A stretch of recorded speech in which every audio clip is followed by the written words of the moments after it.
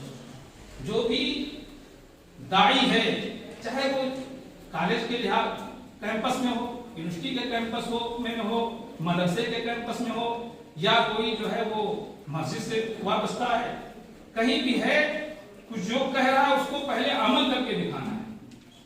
اور یہاں یہی تو امتیاز ہمارے دھرم کے اندر ہے کہ جو ہے ہمارے پیغمبر نے عمل کر کے پہلے دکھایا ہے اور حکم بعد میں دیا. تو عمل کر کے آپ کو پہلے دکھانا ہے. اسی طریقے سے کس طریقے سے دعوت دینی ہے, کبھی آپ چھوٹے سے کہیں گے, کبھی بڑے سے کہیں گے, کبھی اپنے سے کہیں گے, کبھی پرائے سے کہیں گے. تو ایک ضابطہ ہے. قرآن شریف میں ایک آیت موجود ہے, ادعو الی سبیل ربک بالحکمۃ والموعظۃ الحسنہ. اپنے رب کے راستے کی طرف لوگوں کو بلاؤ, حق کی طرف بلاؤ, سچائی کی طرف بلاؤ, حکمت اور موعظۃ حسنہ کے ذریعے سے. وقت تلاش کرو, کیسے کب یہ بات مؤثر ہو سکتی ہے, کب یہ بات کارگر ہو سکتی ہے, کب زیادہ یہ افیکٹو ہو سکتی ہے. اس کا آپ کو تلاش کرنا ہے اور نرمی سے, محبت سے کہنا ہے. بہت سے بسا اوقات آدمی مخلص ہوتا ہے لیکن وہ تھوڑا سا غلط طریقے سے کہہ دیتا ہے, یا سامنے والے کے وقار کا خیال نہیں کرتا ہے, تو وہ آدمی نہیں مانتا. امام اہل سنت کا ایک واقعہ ہے کہ ایک سید زادے آپ کی خدمت میں حاضر ہوئے, تشریف لائے, جو وہ سونے کی انگوٹھی پہنے ہوئے. ہمارے مذہب میں, کیونکہ یہاں کچھ لوگ ہمارے دوسرے بھائی بھی موجود ہیں, اس لیے میں دار گفتگو کر رہا ہوں کہ ہمارے مذہب میں مرد کے لیے سونے کی انگوٹھی پہننا حرام ہے.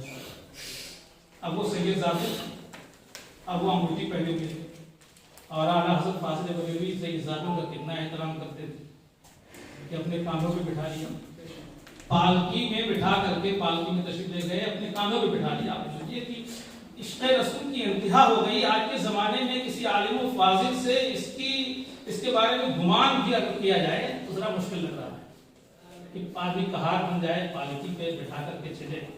یقیناً ان کی ذات عشق رسول میں ڈوبی ہوئی تھی. اب سید زادے ہیں, سونے کی انگوٹھی پہنے ہوئے ہیں, اب ان سے کیسے منع کرنا ہے؟ ڈائریکٹ منع کر دیں, ہو سکتا ہے برا لگ جائے کہ ہم تو سید زادے ہیں, اسے ہم کو کہہ دیا سخت الفاظ میں.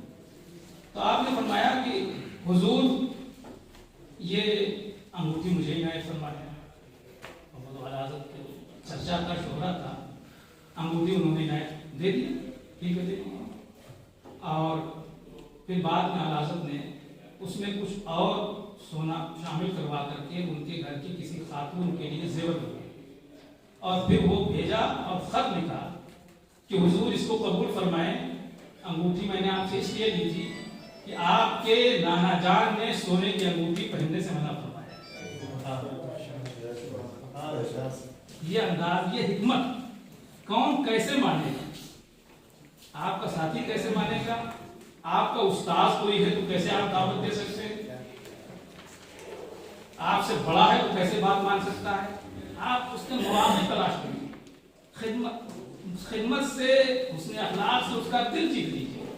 پھر آپ جو بات کہیں گے وہ یقیناً اس کے دل میں بات اترے گی. اگر آپ دل سے کہہ رہے ہیں نا, دل سے جو بات نکلتی ہے اثر رکھتی ہے, پر نہیں طاقت پرواز مگر رکھتی ہے. تو یہ حکمت و معوذت کی ضرورت ہے. آج ہم جو دین کو نہیں پہنچا پا رہے ہیں، ہمارے ذمے تو پورے عالم کی امامت کا معاملہ تھا، سب کی قیادت کی جائے، اور افسوس ہم اپنے ایک شہر میں قیادت نہیں کر پا رہے ہیں، ایک شہر میں قیادت نہیں کر پا رہے ہیں۔ یہ بڑا المیہ ہے، پوری امت کی قیادت جو معاملہ تھا کہ پورے عالم کی قیادت کی جائے، اور کیا ہے تو قیادت کر کے دکھایا ہے۔ ایک زمانہ گزرا ہے جب ہر فیلڈ میں، علم کے میدان میں، سائنس کے میدان میں، مصنوعات کے میدان میں، ترقی کے میدان میں مسلمانوں نے ایک ماڈل پیش کیا ہے۔ جیسے آج جو ہے وہ آکسفورڈ یونیورسٹی کو بڑا اعلیٰ مقام حاصل ہے، ایک نمبر پہ پیش کیا جاتا ہے، کیمبرج یونیورسٹی کو پیش کیا جاتا ہے۔ ایک زمانہ وہ گزرا ہے جب غرناطہ کو یہ مرکزیت حاصل ہے۔ عیسائی اور یہودی اسٹوڈنٹس نے عربی تعلیم حاصل کر کے وہاں جا کر کے ان سائنسی علوم کو وہاں پر حاصل کیا، جو قرآن سے ثابت ہوئے تھے، انہوں نے اس میں کام کیا تھا۔ جتنے بھی علوم ہیں، چاہے فزکس کی فیلڈ ہو، چاہے کیمسٹری کی فیلڈ ہو، چاہے بایولوجی کی فیلڈ ہو، چاہے میتھمیٹکس کی فیلڈ ہو، اگر آپ اپنی تاریخ کو اٹھا کر دیکھیں تو آپ کے اسلاف نے ہر فیلڈ میں نمایاں کام انجام دیا ہے۔ یہ بڑا افسوسناک المیہ ہے کہ ہم لوگ تو صرف چند چیزوں تک محدود رہے ہیں، ہمارے اسلاف نے ہر فیلڈ میں قیادت کا فریضہ انجام دیا ہے۔ تو آپ اپنی تاریخ کا بھی مطالعہ کیجیے۔ اگلا جو پوائنٹ ہے وہ ہے علم، وسعت مطالعہ۔ آپ اسٹڈی کریے، آپ سب سے پہلے اپنی تاریخ کو پڑھیے، غرناطہ کی تاریخ کو پڑھیے، خلافت عثمانیہ کی تاریخ کو پڑھیے، اس دور ترقی کو دیکھیے۔ سب سے پہلے آج فلائٹس کا زمانہ ہے، حضرت مولانا سلمان فریدی صاحب پروگرام مسقط میں رہتے ہیں، جب چاہے وہاں سے پرواز کیے اور پہنچ گئے، انڈیا پہنچ گئے۔ بڑا آسان گیا، یہاں سے آدمی امریکہ چلا جاتا ہے نا۔ ہم لوگوں نے بھی تنظیم کی طرف سے ایک بار میں نے کیرلا کا سفر کیا، شجاعت صاحب ساتھ میں۔ پہلی بار سفر کیا تو حضرت وہاں 48 گھنٹے میں پہنچے، اور دوسری بار سفر جب پلین سے کیا تو 3 گھنٹوں میں پہنچ گئے۔ فلائٹس کا زمانہ ہے۔ یہ سب سے پہلا جو پلین تیار کیا وہ ابو العباس نام کے بغداد کے رہنے والے شخص نے تیار کیا۔ آپ کیا نام؟ جی ماشاء اللہ۔ تاریخ کے مطالعے کی ضرورت ہے، ہم احساس کمتری میں مبتلا ہوتے ہیں۔ میتھمیٹکس میں آپ یہ جانتے ہیں کہ میتھمیٹکس میں اگر زیرو نہ ہوتا تو اس کی میتھمیٹکس میں کیا رہتا تھا؟ کچھ رہتا 1 2 3 4 5 6 7 8 9، اس کے بعد کچھ نہیں، اس کے بعد کچھ نہیں، اگر زیرو نہ ہوتا۔ یہ زیرو کی ایجاد ایک مسلمان نے کی۔ میں چونکہ جلدی میں آیا اس لیے مکمل تیاری نہیں کی ہے، ورنہ آپ کو پورے نام، آپ کو پورے حوالے کے ساتھ میں ان ساری چیزوں میں آپ کو پیش کرتا ہے کہ یہ صفر کی ایجاد جو ہے وہ مسلمان نے کیا ہے۔ الجبرا جس کو آج کالجوں میں پڑھایا جاتا ہے، یہ الجبرا لکھنے والا کون ہے؟ ماشاء اللہ، بہت ہے، آپ مطالعہ بالکل نیا ہے، ہم کو بہت پہلے میں نے مطالعہ کیا ہے۔ تو ایسی بہت ساری چیزیں آج فریکشن کوشچن ہم اپنے بچوں کو پڑھاتے تھے، اپنی بیٹی کو بڑی محنت کر کے میں نے اس کو حل کیا، فریکشن کی کوشچن حل کی اور پڑھایا، لیکن ہم نے دیکھا کہ اس کا اصل استعمال کہاں پر ہے، شریعت سے اس کا کیا ریلیشن ہے۔ تو جب ہم نے میراث کے مسائل پڑھے تو یہ اندازہ ہوا کہ اگر آدمی میتھمیٹکس نہیں جانتا ہے تو مسائل کو حل ہی نہیں کر سکتا۔ اور ہمارے اسلاف جو بڑے میراث میں بہت ماہر تھے، وہ میتھمیٹکس میں بھی ماہر تھے، میتھمیٹکس میں وہ مہارت رکھتے تھے۔ اب آج میتھمیٹکس ہمارے مدارس میں موجود ہی۔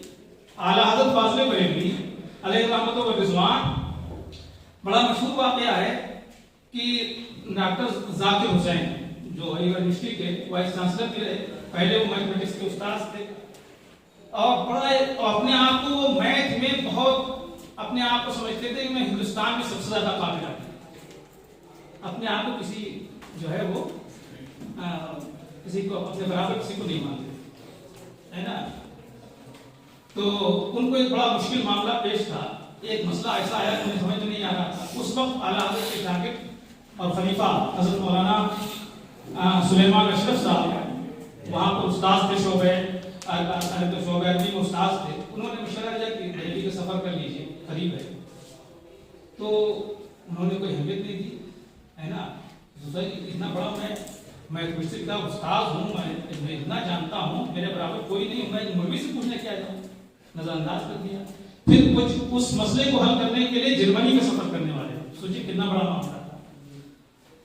اور اس کے بعد جو ہے کچھ دن گزر گئے. پھر دوبارہ جب انہوں نے ارادہ ظاہر کیا جرمنی جانے کا، تو پھر وہاں سلیمان اشرف صاحب نے کہا کہ بریلی قریب ہے، آپ چلیے ایک بار ملاقات ہی کر لیجیے.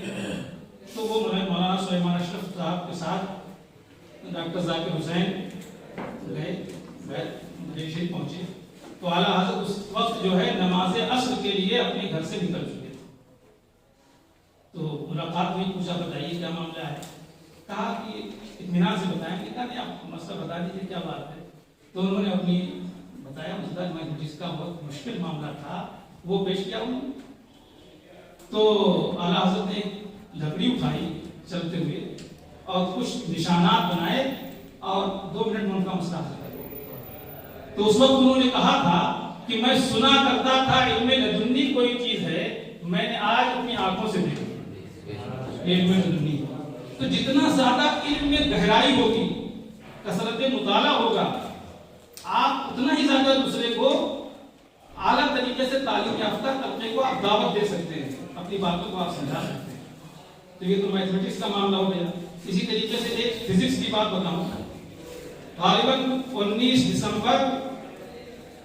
16 دسمبر سن 1819 میں پروفیسر البرٹ نے یہ دعویٰ کیا تھا فزکس کی روشنی میں کہ زمانے میں ایک ایسا قیامت کی طریقے سے پورا ایسا بھوچال آئے گا، زلزلہ آئے گا ایسا کہ آدھی دنیا تباہ ہو جائے گی. آدھی دنیا تباہ ہو جائے گی. جیسے ابھی 8-10 سال پہلے ایک بار اس طرح سے ایسی بات مشہور ہوئی تھی، لوگ بڑے گھبرائے ہوئے تھے، ہے نا. تو اس طرح کے منظر پوری دنیا کو اس نے کہا تھا کہ آدھی دنیا تباہ ہو جائے گی، لوگ پریشان. اعلیٰ حضرت نے اسی علم قرآن کی روشنی میں وہ علم فزکس جو آپ نے علم قرآن سے حاصل کیا تھا، کہیں اور سے نہیں حاصل کیا تھا. قرآن کے اندر 70,000 علوم موجود ہیں. تاریخ پڑھیے، 70,000 علوم موجود ہیں. تو آپ نے اسی علم کی روشنی میں، فزکس کی روشنی میں، آپ نے فزکس کے تمام جو دلائل تھے اس کی روشنی میں آپ نے چیلنج کیا کہ اس تاریخ میں کوئی ایسا زلزلہ نہیں آئے گا.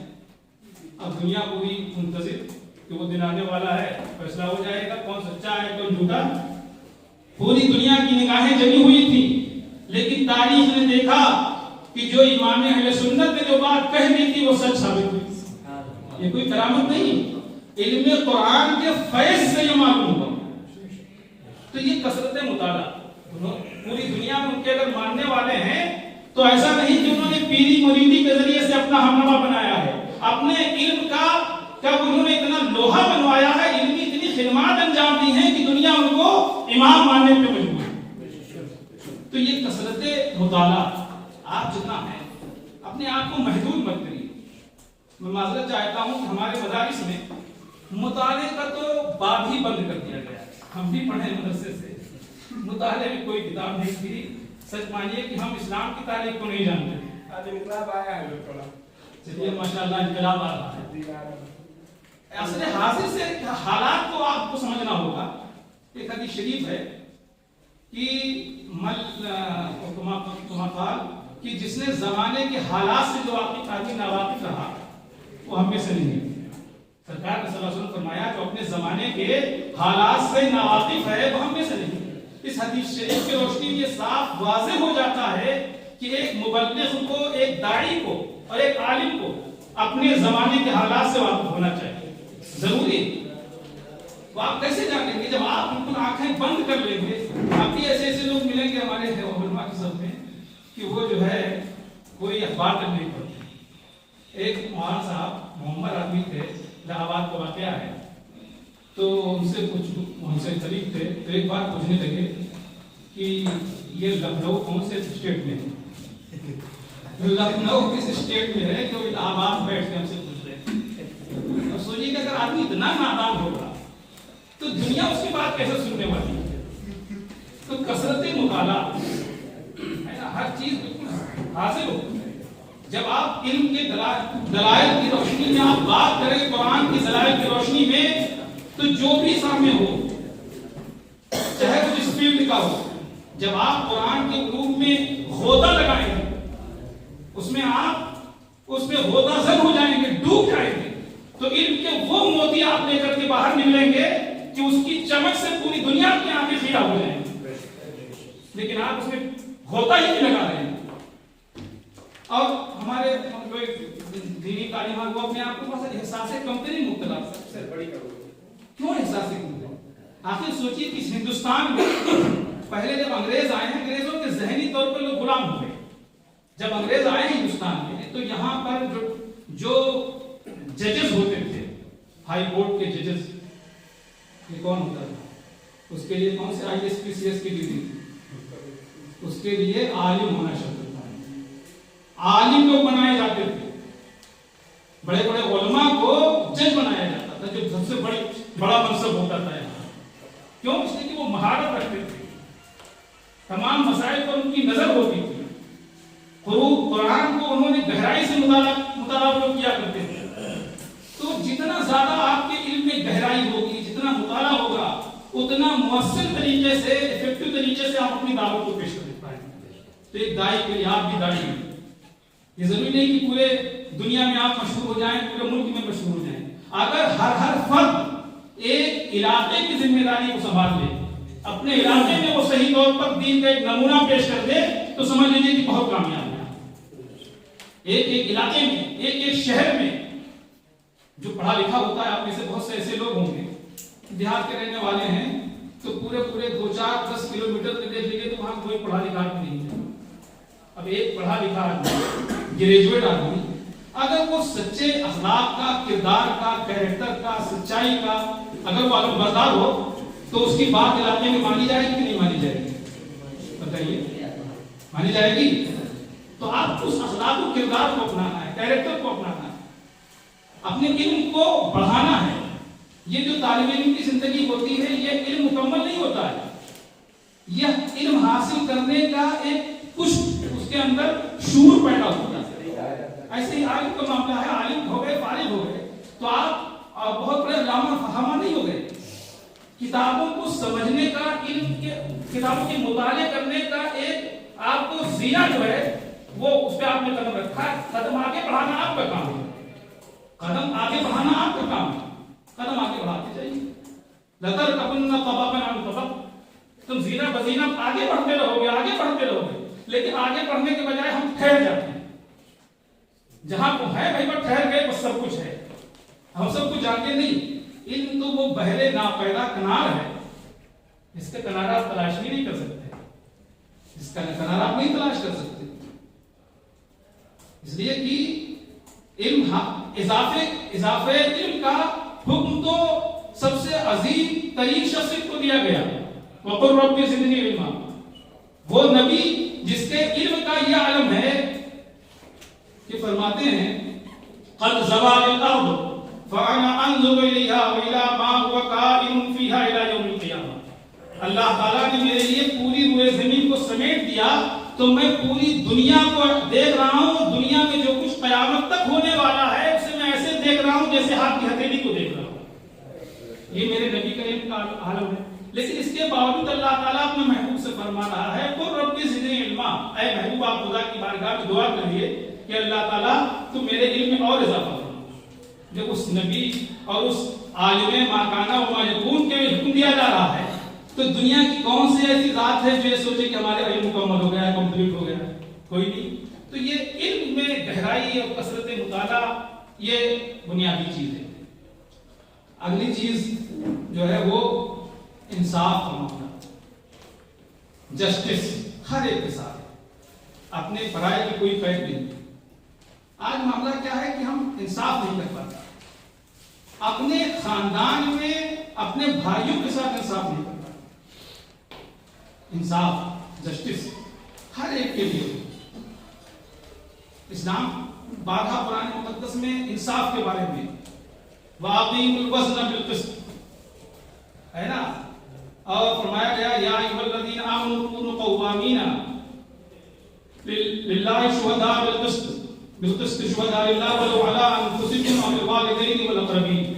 انصاف کے نمبردار بن جاؤ، چاہے سے انصاف تمہارے اپنے نفس کے خلاف کیوں نہ ہو، تمہارے والدین کے خلاف کیوں نہ ہو، تمہارے عزیز و اقارب کے خلاف کیوں نہ ہو.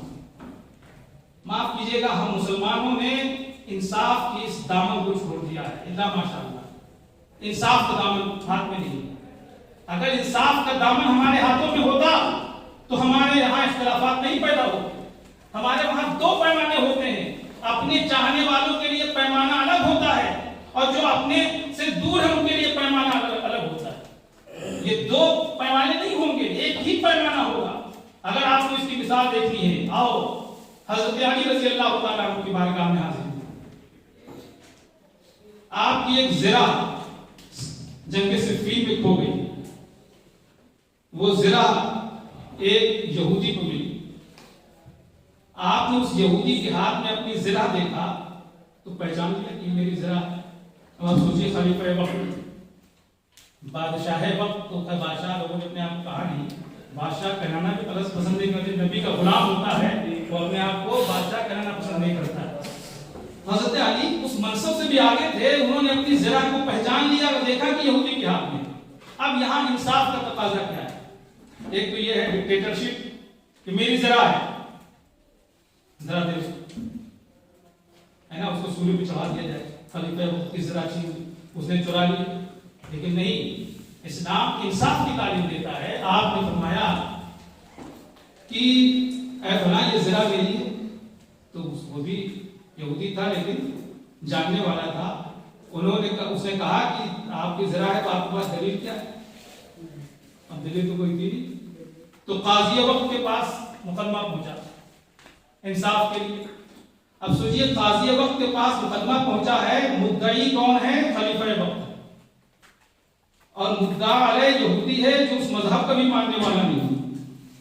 اور آج کا زمانہ ہوتا تو دیکھتے کہ یہ بڑے حضرت کا معاملہ ہے، فوراً فیصلہ ہو جاتا معاملہ، بڑے حضرت کا معاملہ ہے. لیکن نہیں، وہاں خلیفہ وقت کا معاملہ ہے، لیکن ایسے فیصلہ نہیں ہوگا. قاضی نے کہا کہ اسلام کا حکم یہ ہے کہ البینۃ علی المدعی والیمین علی من انکر. دلیل قائم کرنا یہ مدعی کا کام ہے، اور جو انکار کرے اس کے اوپر قسم ہے. اور جو ہے وہ قسم کھانے کے لیے تیار. یہودی قسم کھانے کے لیے تیار، وہ جھوٹی قسم کھا لیتے ہیں. وہ تو یہودی تھا، مسلمان جھوٹی قسم کھا لیتے ہیں، تو قسم کھانے کے لیے تیار. تو قاضی وقت نے کہا کہ خلیفہ وقت آپ دلیل پیش کریں. تو آپ نے دلیل گواہ میں دو لوگوں کو پیش کیا. ایک اپنے بیٹے حسن کو پیش کیا اور ایک اپنے غلام قمر کو پیش کیا. گواہ بھی پیش کر دیا. لیکن قربان جاؤ اسلام کے نظام انصاف پر کہ اس قاضی نے کہا حضور بیٹے کی گواہی باپ کے فیور میں قابل قبول نہیں ہے. باپ کے خلاف تو قبول کی جا سکتی ہے، باپ کے فیور میں بیٹے کی گواہی مقبول نہیں، تو حسن کی گواہی نہیں مانی جائے گی. اور غلام کی گواہی اپنے آقا کے فیور میں قابل قبول نہیں، اس لیے آپ کے غلام قمر کی گواہی نہیں مانی جائے گی. اور کوئی گواہ ہو بتائیے. تو آپ نے فرمایا کوئی اور گواہی نہیں، کوئی اور گواہ نہیں. دو لوگ پہچانتے تھے آپ کے بیٹے حسن، اس کو پہچانتے تھے، آپ کا غلام قمر سے پہچانتا تھا، کوئی اور پہچاننے والا تو تھا نہیں، کہا گواہی نہیں. تو قاضی نے کہا، پھر وہ اسے قسم مانگی، اسے قسم کھا لی. تو قاضی نے وہ زرہ اس یہودی کے دے دیا کہ تم لے کے چلو، جاؤ تم لے. کیونکہ گواہی نہیں پیش کر سکے، خلیفہ وقت گواہی نہیں پیش کر سکے، تو اب یہ اس کے مالک تم ہو لے جاؤ، تم نے قسم کھا دیا.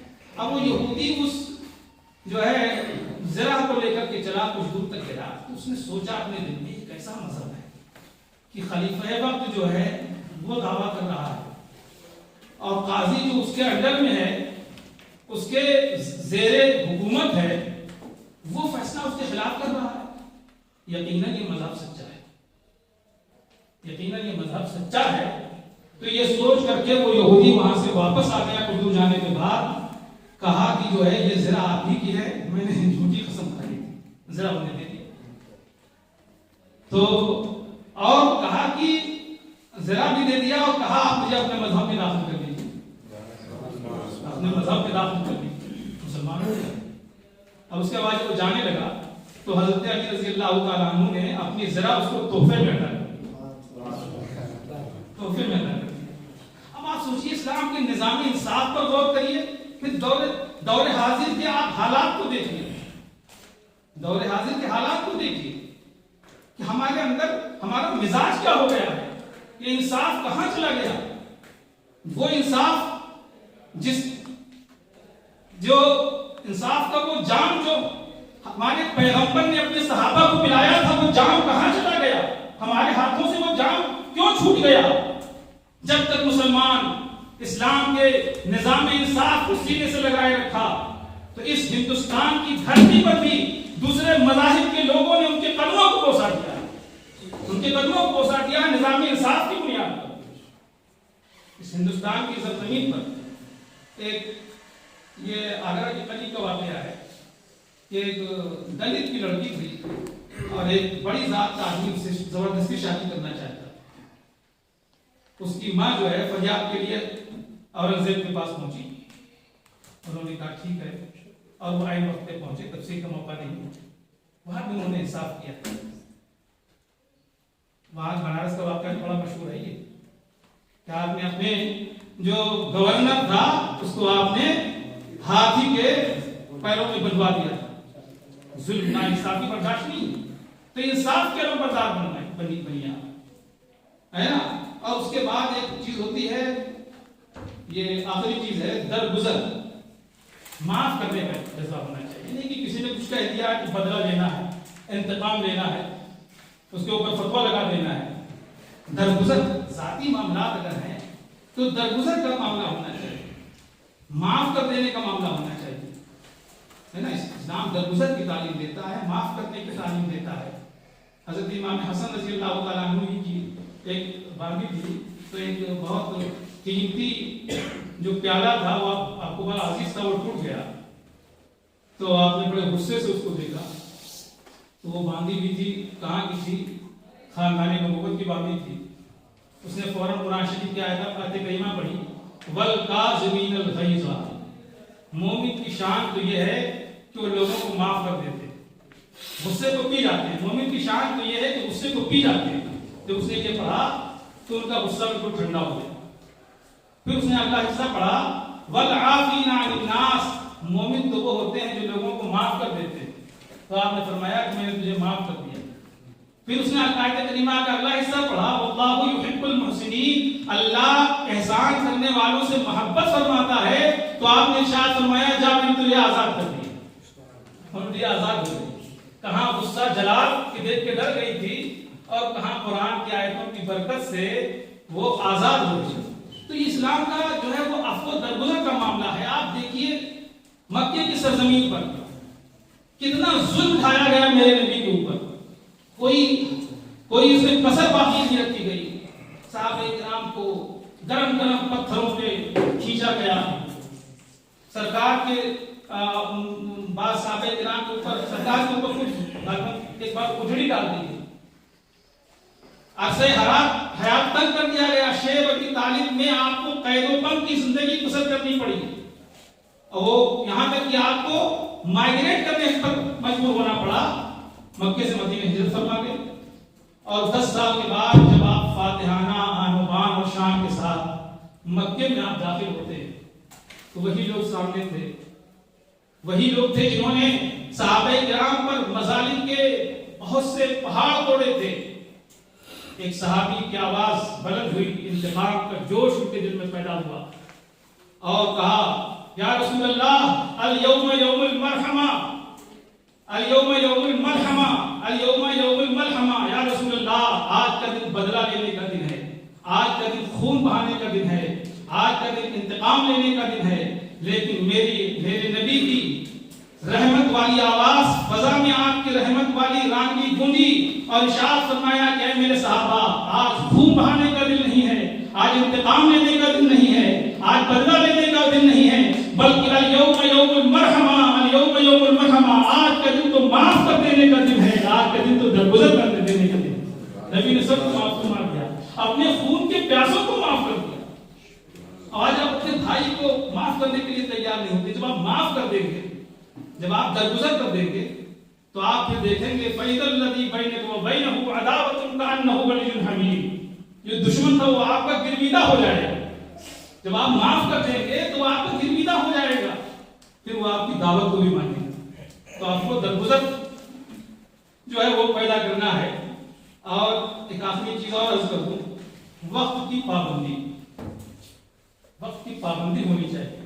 کوئی بھی کام ہو، پنج وقتہ نماز فرض ہے، اس میں اس شرائط نماز میں ایک یہ بھی ہے کہ ان الصلاۃ کانت علی المؤمنین کتابا موقوتا، نماز وقت مقررہ پر فرض ہے۔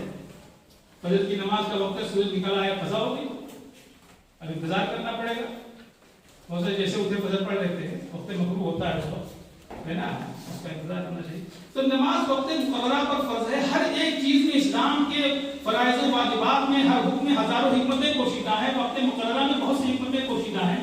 ان میں سے ایک حکمت یہ ہے کہ آدمی زندگی کے میدان میں وقت کا پابند ہو جائے، ہر کام وقت پر ہو۔ سونے کا وقت کیا ہے، آپ کے اٹھنے کا وقت کیا ہے نا، پڑھنے کا ٹائم کیا ہے۔ یہ سونے کا ٹائم 12 بجے رات 2 بجے رات تک سونا، یہ مسلمانوں کا طریقہ نہیں، یہ تو یہود و نصارہ سے ملا ہے لوگوں کو۔ اور اٹھنے کا وقت جو ہے وہ صبح فجر کی نماز سے پہلے کا وقت ہے۔ آپ کو کب اٹھنا ہے، اپنے معمولات زندگی کے شیڈول کو کیسے آپ کو بنانا ہے، اس کے لیے آپ کی دنیا کے ماحول کو نہیں دیکھنا ہے، بلکہ اپنے پیغمبر کی زندگی کو دیکھنا ہے، اپنے نبی کی زندگی کو دیکھنا ہے۔ تو ایک تو شیڈول آپ کو صحیح ہونا چاہیے، دوسرا وقت کی پابندی، جو وقت رکھا گیا اس کی پابندی۔ علی گڑھ میں جو کامیابی ملی، سبھی لوگوں نے تذکرہ کیا شجاعت نے، اور جو لوگ پرانے ہیں جانتے ہیں۔ دیکھیے وہاں پر میں 1993 میں گیا اور 2004 تک میں رہا۔ تو پہلے کیرلا کے کچھ لوگ انویسٹر سے جڑے ہوئے تھے، بہت محدود پیمانے پر پروگرام ہوتا تھا اور 10-12 لوگ رہا کرتے تھے۔ تو میں نے یہ رائے پیش کی کہ اب آپ کو اگر اس تنظیم کی دعوت کو پیش کرنا ہے، بڑھانا ہے، صحیح معنوں میں کام کرنا ہے، تو ایک مستقل پروگرام ہو، ایک جگہ متعین ہو، اور جو ہے وہ کتنی دیر پروگرام ہونا ہے یہ ہونا چاہیے۔ تو ایک مسجد کا انتخاب کیا گیا۔ پروگرام کون سا ہونا چاہیے، میں نے کہا سب سے بہتر پروگرام جو ہے وہ تفسیر قرآن کا رہے۔ ان لوگوں پوچھا کون بیان کرے گا، میں نے کہا میں جب تک علی گڑھ میں ہوں میں خود بیان کروں۔ تو سلیمان ہال میں تفسیر قرآن کا پروگرام، ایک قرآن شریف کی تلاوت، نعت پاک کے چند اشعار، 5 اشعار سے زیادہ نہیں کہ 12 بجے تک نعت بھی چلتی رہ جائے۔ بلا دیا حضرت علامہ سلمان فریدی صاحب کو خطاب کرنے کے لیے۔ اب حضرت بیٹھے بیٹھے انتظار کر رہے ہیں، اب نمبر آئے گا، اب نمبر آئے گا، اب نمبر آئے گا۔ 12 بج گئے، لوگوں کے آنے پر دھوکے لگے۔ حضرت مولانا مصطفیٰ اعظمی صاحب کا یہ واقعہ مشہور ہے، سنا دیتا ہوں ہم لوگوں کو۔ یہ وہ جگہ گئے، اب وہ اعلان ہو رہا تھا اب کوئی فلاں بلبلے ہند آ رہے ہیں نعت پڑھنے کے لیے، طوطے ہند آ رہے ہیں۔ وہ سنتے سنتے جب پریشان ہو گئے تو جبہ پہن کے بیٹھے ہوئے تھے، اٹھے اور کرسی پہ بیٹھ گئے، کہا اب گدھ آ گیا۔ ہم کہیں طوطی آ رہی ہے، کہیں بلبل آ رہی ہے، تو اس بوڑھے گدھ کا نمبر ہی نہیں آتا۔ کیا حال ہو گیا ہے، وقت کی قدر ہی نہیں رہی ہمارا۔ 3 گھنٹے 4 گھنٹے جلسوں میں برباد ہو جاتے ہیں۔ کتنا وقت، کتنی قیمتی چیز ہے۔ آپ نے اپنے نظام کو اپنے وقت کی بربادی کے ذریعے سے جو میسج دیا ہے لوگوں کو، وہ یہ ہے کہ اب پڑھا لکھا طبقہ آپ کے جلسوں میں نہیں آتا، جاہل طبقہ بیٹھا ہوگا۔ جب آپ وقت کی پابندی کریں گے، وقت بہت قیمتی چیز ہے۔ ایک جو ہے وہ بہت بڑے مطلب اہم آدمی کا قول ہے کہ وقت جو ہے وہ وقت کا ایک لمحہ سونے کے ذرات سے زیادہ قیمتی ہے۔ کہ سونا ہو، کھو جائے تو آپ محنت کریں، دوسرا ٹکڑا آپ حاصل کر لیں گے، لیکن جو وقت چلا گیا، 1 گھنٹہ برباد ہو گیا، تو دنیا کی کوئی قیمت دے کر کے آپ وہ وقت حاصل نہیں کر سکتے۔ یعنی کتنا وقت برباد ہو رہا ہے۔ تو وقت کی بربادی نہیں ہونی چاہیے جو آپ دینی پروگرام کریں، لہو لعب میں برباد ہو جائے، گفتگو میں برباد ہو جائے، شاعری ناشید اچھی چیز ہے، محبت رسول کے جذبے کو بیدار کرنے کے لیے نعت پڑھی جاتی ہے، تو ایک کلام پڑھ دیا جائے، دو پڑھ دیا جائے۔ اعلیٰ حضرت فاضل بریلوی نے عشق رسالت میں ڈوب کر کے شاعری کی ہے، لیکن کبھی مشاعروں میں پڑھنے کے لیے نہیں گئے، کبھی نہیں کی۔ اب آج نبی کی عشق میں ڈوبے جا رہے ہیں، نعت پڑھنے کے لیے پریشان ہیں۔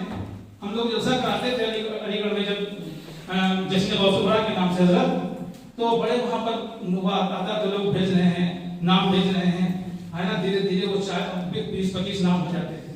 تو ہم پھر کھڑے ہو کے کہتے تھے کہ دیکھیے آپ نعت بہت سے لوگوں نے بھیجا ہے، اپنے نام کسی بھی بھیجی ہے، آپ محبت رسول میں ڈوب کر نعت پڑھنا چاہتے ہیں، بڑے بے قرار ہیں، بہت اچھی بات ہے، لیکن نبی جس طریقے سے جو ہے وہ عام مجمع میں آواز کمائی سنیں گے، اس طریقے سے نبی تو تنہائی میں بھی سنتے ہیں۔ آپ تنہائی میں پڑھ لیجیے، ہمارے نظام کو پورے پروگرام کو آپ برباد مت کریے۔ تو یہ کہ وہ بہت بے قرار ہیں پڑھنے کے لیے، بہت بے چین ہیں، بھائی تنہائی میں پڑھو، محبت رسول کا اظہار کرو اور نبی کی زندگی کے مطابق اپنی زندگی کو ڈھالو۔ خالی شاعری کر کے اور نعت پڑھ کر کے جو ہے جلسے میں آپ، اور اس کے بعد آپ جو ہے آپ کا جو عمل ہوگا وہ اسلام کے مخالف ہوگا، یہ اسلام کی خدمت نہیں کر رہے ہیں، آپ اسلام کو نقصان پہنچاتے ہیں۔ معذرت چاہتا ہوں کہ ہماری جلسوں سے، جو روایتی جلسے ہیں، اس سے ہمارا بہت بڑا نقصان ہوا ہے۔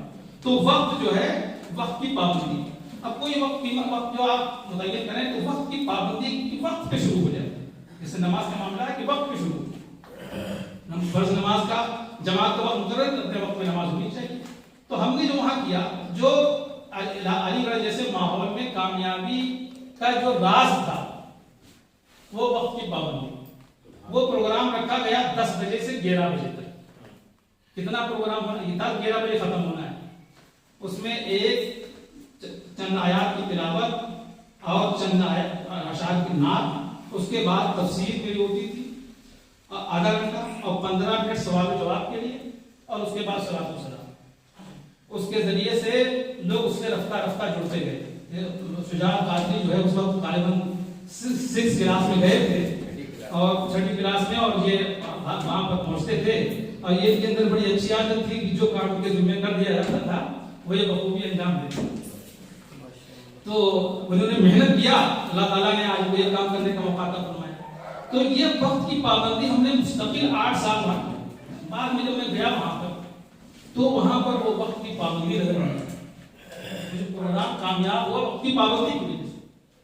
اس میں پھر اساتذہ بھی آتے تھے، پڑھے لکھے لوگ آنے لگے، بہت سے لوگ آنے لگے، سب اس سے جڑے، اور بعد میں وہاں پر جمعہ کی نماز بھی قائم ہوئی، جلوس عید میلاد النبی بھی نکلا اس ماحول میں، کہ اس ماحول کو جس نے دیکھا ہے پہلے تو وہ اپنے آپ کو سنی ظاہر نہیں کرتے تھے۔ اس سے پہلے کا جو زمانہ گزرا ہے وہ سنی ظاہر نہیں کرتے تھے، سوچتے تھے کوئی جاننے نہ پائے، ہم میں رہتے تھے حال میں تو سوچتے تھے کوئی جاننے نہ پائے۔ تو یہ ایک ہر داعی کے لیے ضروری ہے کہ وقت کی پابندی۔ وعدہ کیا ہے آپ نے، کسی سے وعدہ کیا، ہندوستان میں تو یہ ہے کہ یہاں سوچتے ہیں کہ اگر 13 بجے وعدہ کیا تو 12 بجے تک پہنچنا، کہتے ہیں ہندوستانی ٹائم پہ جاتا نہیں۔ وقت کی پابندی، جن لوگوں نے بھی وقت کی پابندی کی ہے، ایک حکیم عبدالحمید صاحب گزرے ہیں جنہوں نے جو ہے وہ ہمدرد یونیورسٹی قائم کی، بعد میں یونیورسٹی کا درجہ انہیں کی زندگی میں یونیورسٹی کا درجہ حاصل ہو گیا تھا۔ وہ وقت کے بہت پابند تھے، ان کے بارے میں یہ مشہور تھا کہ لوگ ان کو دیکھ کر کے اپنی گھڑی ملا دیتے تھے۔ حکیم صاحب جب ٹہلنے کے گزرتے تھے تو وقت متعین تھا کہ اگر یہاں سے وہ 6:10 سے گزرتے تو روزانہ اسی ٹائم پہ گزرتے۔ یہ وقت کی پابندی ہوتی ہے۔ اگر وہ وقت بعد پابندی ہوتا ہے تو پھر وہ وعدہ وفا نہیں کر سکتا، جیسے آپ نے وعدہ کر لیا آپ پورا ہی نہیں کریں گے۔ ایفائے عہد کبھی تو اسلام میں یہ بھی داعی کے لیے وعدہ وفا کرے گا، ایفائے عہد۔ میرے آقا صلی اللہ علیہ وسلم نے ایک مرتبہ ایک نوجوان سے گھوڑا خریدا اور وعدہ کیا کہ میں جو ہے وہ نوجوان چلا گیا، کہا کہ میں ابھی آتا ہوں، معاملہ طے ہو گیا تھا ابھی آتا ہوں، اور جا کر وہ نوجوان بھول گیا۔ اب سرکار نے کہا کہ میں یہی ملوں گا جہاں پہ تھے، کہا یہی ملوں گا۔ اب انتظار کرتے رہے، نہیں آیا نہیں آیا، ایک دن نہیں آیا، 2 دن نہیں آیا، تیسرے دن اس کو خیال آیا کہ میں نے وعدہ کیا تھا۔ وہ واپس جب پہنچا تو میرے آقا صلی اللہ علیہ وسلم اسی مقام پر کھڑے تھے، اس کا انتظار کر رہے ہیں۔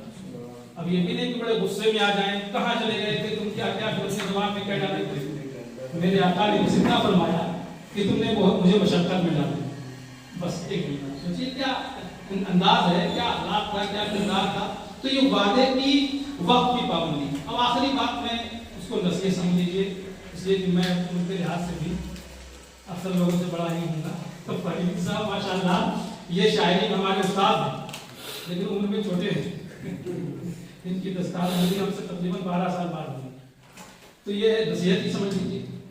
اور یہ بہت بڑا راز ہے کہ اگر آپ دین کی دعوت دینا چاہتے ہیں، دین کا کام کرنا چاہتے ہیں، تو دنیا کی حرص دنیا کے لیے نہ کریں. دنیا کے لیے کریں گے کامیابی نہیں ملے گی. بہت بڑے بڑے لوگوں نے کیا ناکام ہو. دنیا کا معاملہ آپ چھوڑ دیجیے، اپنے مزاج سے بات نکال دیجیے. اور آپ یہ یاد رکھیے کہ جب آپ اللہ کے دین کے کام میں لگ جائیں گے تو اللہ تبارک و تعالیٰ آپ کو دنیا سے محروم نہیں رکھے گا. بہت نوازتا ہے، بہت نوازتا ہے. تو یہ حرص جو غالب ہوگی، ہر چیز معاملہ جو ہے سوچتا ہے کہ اس میں میرا مفاد کیا ہے، کیا ہم بینیفٹ اٹھا سکتے ہیں. ہزاروں تنظیمیں بنتی ہیں، ہزاروں ادارے قائم ہوتے ہیں، ہزاروں جلسے ہوتے ہیں، لیکن وہاں یہی حرص جو شیطان کا اتنا بڑا ہتھیار ہے کہ اس حرص سے وہ سب کو مغلوب کر دیتا ہے. سارے کاموں پہ وہ پانی پھیر دیتا ہے اس حرص کی وجہ سے. تو حرص کو اپنے آپ ایک ذریعے معاش آپ حلال جائز طریقے سے اپنا لیجیے. چاہے وہ سروس کا معاملہ ہو، حلال کا طریقہ وہاں پر ہو، جائز طریقہ ہو.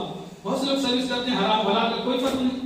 لیکن جب آپ اسلام کی فکر رکھتے ہیں، اسلام کے داعی ہیں، اسلام کا شعور آپ کے پاس ہے، تو آپ جب سروس کریں اس میں بھی مکمل طور پر صداقت ہو، دیانتداری ہو. تجارت کریں وہاں بھی دیانتداری ہو. اور دین کے کام میں آپ لگے رہیں. جب آپ رب کے کام میں لگے رہیں گے تو اللہ تبارک و تعالیٰ آپ کو دنیا سے محروم نہیں فرمائے گا. حدیث پاک میں ہے من کان للہ کان اللہ لہ. جو اللہ کا ہو جاتا ہے اللہ اس کا ہو جاتا ہے. جب رب اس کا ہو جائے تو کسی چیز کی کمی نہیں رہے گی. آپ دیکھیں بہت سے لوگ سوچتے ہیں زکات دینے سے اور یا اللہ کے راستے میں مال خرچ کرنے سے ہم غریب ہو جائیں گے، محتاج ہو جائیں گے. اتنے شیطان جو ہے الشیطان یعدکم الفقر ویأمرکم بالفحشاء. شیطان خوف زدہ کرتا ہے کہ محتاج ہو جاؤ. اللہ کے راستے میں مال دینے سے وہ بڑھتا ہے، گھٹتا نہیں، بڑھتا چلا جاتا ہے. واللہ یضاعف لمن یشاء. مثل الذين ينفقون اموالهم في سبيل الله كمثل حبة انبتت 7 سنابل في كل سنبلة 100 حبة. 100 تو ایسے ہی ہے اور اس کے بعد اس 100 پہ بس نہیں ہے. ایک کا 100 تو اللہ تعالیٰ نے ویسے فرمایا، یہ بس نہیں ہے اس کے اوپر. اللہ تعالیٰ فرماتا ہے واللہ یضاعف لمن یشاء. اللہ تعالیٰ جسے چاہتا ہے اس کے لیے کئی گنا کر دیتا ہے. اور کتنے گنا وہ کر دیتا ہے؟ آدمی اپنے حساب کئی گنا کرے گا تو اپنے جیب کو بھی دیکھے گا کم نہ پڑ جائے. لیکن وہاں تو وہ معاملہ ہے کہ کوئی کمی نہیں. واللہ واسع علیم. اللہ تعالیٰ بہت وسعت والا ہے، جاننے والا ہے، دلوں کے حال کو جاننے والا ہے. اگر آپ حرص میں پڑو گے تو ایک دن ذلیل ہو جاؤ گے، ذلیل ہو جاؤ گے. جو قوم تمہاری جو احترام کرتی ہے وہ تمہارا احترام بھی ختم ہو جائے گا.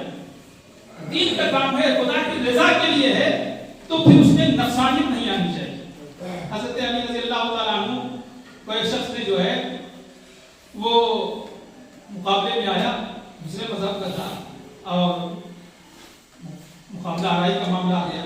تو جب دیکھا اسے شکست کھا جائیں گے تو اس نے آپ کے چہرے پہ تھوک دی. آپ نے چت کر دیا تھا اور طریق تھا کہ اس پہ آپ اس کو ختم کر دیتے، تو اس نے آپ کے منہ پہ تھوک دیا. تو آپ نے اس کو چھوڑ دیا.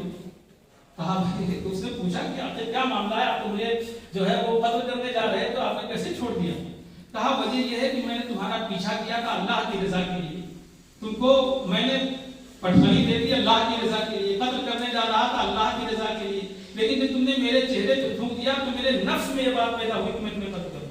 تو اب اللہ کی رضا کے ساتھ میرے نفس کی خواہش شامل ہو گئی، تو میں نفس کے لیے کچھ نہیں کرنا چاہتا. تو ذرا سا صبر سے پھر وہی آیت پڑھوں گا کہ انه من یتقی ویصبر. جو تقوی اختیار کرتا ہے، صبر کا راستہ اپناتا ہے، تو اللہ تبارک و تعالیٰ اس کے اجر کو برباد نہیں فرماتا ہے. دنیا میں بے شمار نوازے گا اور آخرت آپ میں اتنا نوازے گا کہ آپ تصور نہیں کر سکتے. دنیا میں کوئی آدمی تصور نہیں کر سکتا ہے. بڑے سے بڑے بادشاہ کی نعمتیں آخرت کی نعمتوں کے مقابلے میں ذرہ ناچیز کی طریقے سے.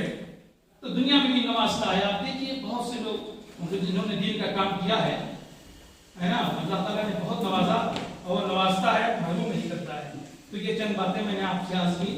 اللہ تبارک و تعالیٰ آپ کو جو ہے وہ اس پر عمل کرنے کی توفیق عطا فرمائے.